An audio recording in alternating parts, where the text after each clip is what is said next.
Quero contar uma pequena história para você. Um dia meu filho chegou aos soluços.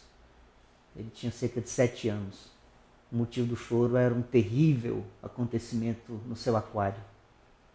Um dos peixinhos queridos dele tragicamente tinha sido assassinado por outros 2 moradores do aquário.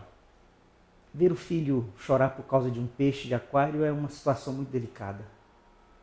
Eu coloquei o aquário no quarto dele para que ele pudesse cuidar como se fossem seus próprios filhos, alimentar, conversar com eles, com a intenção de que ele aprendesse a ser responsável e compreendesse que na vida nós precisamos ter responsabilidades e que algumas coisas na nossa vida e algumas situações e pessoas dependem da nossa atenção e do nosso cuidado, senão elas se perdem, senão elas morrem.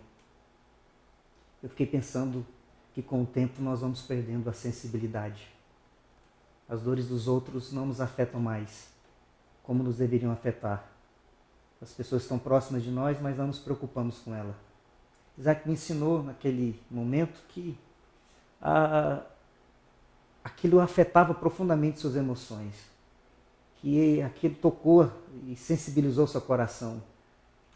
Sensibilizou porque ele ainda não estava entendendo que a morte podia levar as coisas preciosas, importantes e especiais.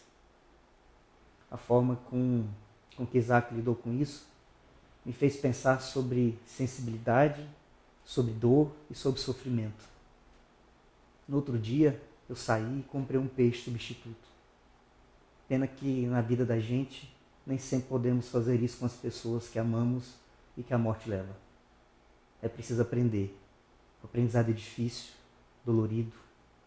O nosso coração chora e às vezes chora por dias e dias. Mas acima de tudo, é preciso crer. A morte é uma realidade da qual nós não podemos fugir. Nenhum de nós pode fugir. Mas a Bíblia nos ensina que ela pode ser vencida. Não se trata de aceitar a morte. A morte sempre é e sempre será uma agressão. Por isso nós jamais somos chamados para nos conformarmos com ela. Por isso choramos quando pessoas que amamos morrem. Aceitar a morte é negar a vida. E Deus nos fez para a vida, a fim de que não aceitemos jamais a morte ou qualquer uma das suas faces.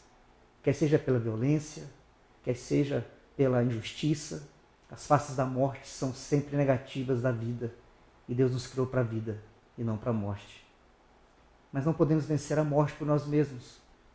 Por isso João 3,16 nos diz que Deus amou o mundo de tal maneira que nos deu seu Filho unigênito para que todo aquele que nele crê não pereça, mas tenha a vida eterna. Deus venceu a morte.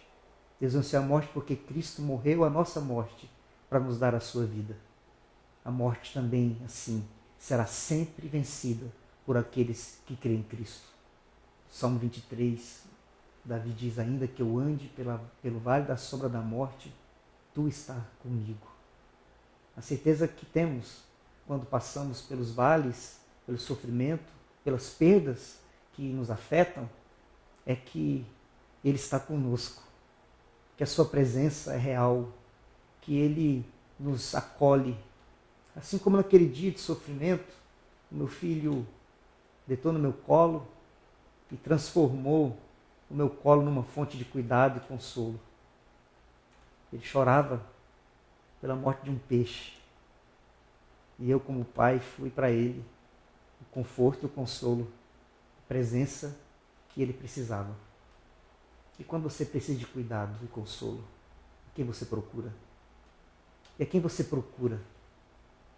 É poderoso o suficiente para cuidar de você?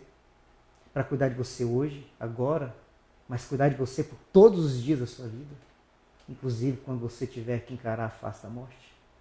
Eu queria que você pensasse nisso. Que Deus te abençoe.